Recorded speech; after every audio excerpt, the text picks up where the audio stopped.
ఒట్టు పెట్టుకున్నారు, ఓట్లు దొబ్బిండ్రు, ఓట్లకు ముందేమో బట్టెబాజ్ ముచ్చట్లు చెప్పిండ్రు, ఇప్పుడు దోకేబాజ్ పనులు చేస్తున్నారు.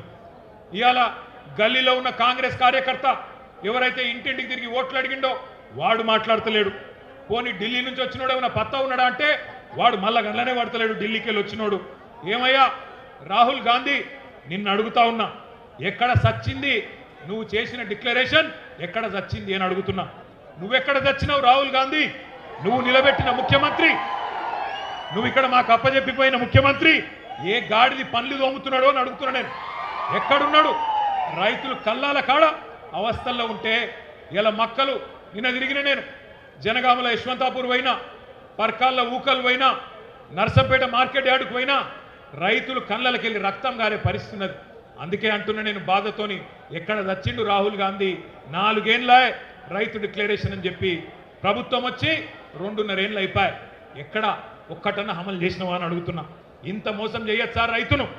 ఇంత దారుణంగా వంచొచ్చా? అన్నం తినే కంచంలో ఈరోజు మన్ను పోయొచ్చా అని నేను అడుగుతున్నా. దుక్కి దున్నుకునే రైతన్నను ఇంత ఘోరంగా మోసం చేస్తారా? సిగ్గు అనిపిస్తలేదా కాంగ్రెస్ నాయకులారా? నానా గడ్డి తింటారా ఓట్ల కోసం? ఇలా మనం ఇక్కడ ప్రోగ్రాం పెట్టుకుంటే, ఇంతకుముందు రాజేశ్వర రెడ్డి గారు చెప్పినట్టు మనం ఇక్కడ రైతు సంగ్రామ సదస్సు అని పెట్టుకుంటే వాళ్ళు అక్కడ మెగా రైతు మేళానట. అది మెగా రైతు మేళా కాదు, దగా రైతు మేళా. రైతులను దగా చేసిన దౌర్భాగ్యుల మేళా అది. అంతే తప్ప అక్కడ నిజమైన రైతు ఒక్కడు కూడా లేడు.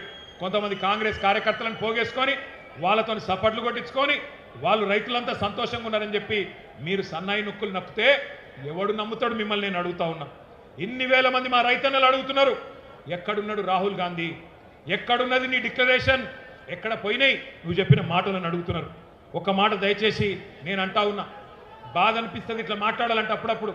కానీ డిక్లరేషన్ ఇచ్చి లక్షల మంది రైతులను మోసం చేసిన రాహుల్ గాంధీ ఫోటోను, ఆ రైతు డిక్లరేషన్ కాగితాన్ని, రేవంత్ రెడ్డి ఫోటోను మొత్తం అన్ని పోలీస్ స్టేషన్ల కాడ, రైల్వే స్టేషన్ల కాడ, బస్ స్టాండ్ల కాడ అంటియాలే, అంటించి కింద రాయాలి, దొంగలు ఉన్నారు జాగ్రత్త, ఓట్లను ఎత్తకపోయే దొంగన కొడుకులు ఉన్నారు జాగ్రత్త అని రాయాలి. గంత దొంగలు వీళ్ళు. ఆలోచన చేయండి. ఒక్క హామీ అమలు చేయడా 2.5 ఏళ్లలో? ఇంత అన్యాయం ఉంటుందా? కాంగ్రెస్ వాళ్ళ మేనిఫెస్టో, వాళ్ళ గ్యారంటీలు, 420 హామీలు, వాళ్ళ అభయ హస్తం దేశ చరిత్రలో కాదు ప్రపంచ చరిత్రలోనే అతిపెద్ద మోసం అని చెప్పక తప్పదు. మనం వింటుంటాం, పేపర్లలో, టీవీలలో చూస్తుంటాం, వాడెవడో చెడ్డీ గ్యాంగ్ వచ్చిండు, వీడెవడో రైస్ పుల్లింగ్ గ్యాంగ్ను వచ్చిండని. ఆ గ్యాంగుల కంటే డేంజరు ఈ కాంగ్రెస్ గ్యాంగు అనే మాట నేను మీకు విజ్ఞప్తి చేస్తున్నా. కరోనా కంటే